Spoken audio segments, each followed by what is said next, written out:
նորից այս սահմանադրությունը Հայաստանի երևի վատագույն սահմանադրություններից մեկն է։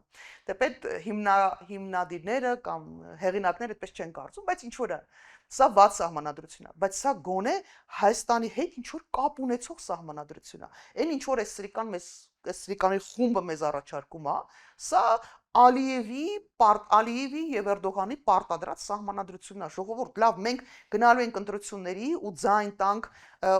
Էրդողանին ու Ալիևին, հակահայկականությանը, մեր ինքնության դեմ աշխատողներին, Նիկոլ Փաշինյանը ուղիղ կամակատար է եւ դա այս բոլոր process-ները շատ լավ հաշվարկած են։ Պետք է ընդունել, որ Նիկոլ Փաշինյանի պես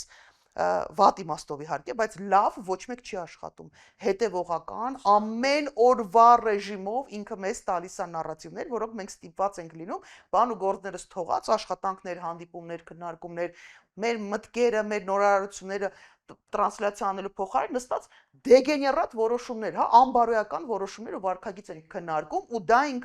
էլ պատահական չի անում։ Ինքը անընդհատ փորձում է մեզ բոլորիս ներքաշի իր դաշտ, իսկ իր դաշտում ոչ մեկ բոլորս միասին վերցած այդքան ցածր չենք կարա իջնենք, որ իր հետ այնտեղ հավասարը հետ խոսանք, ինքը անպարտելի է, ինքը այն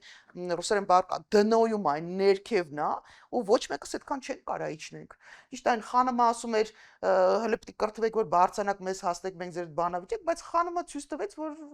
ժողովուրդ տխուր է,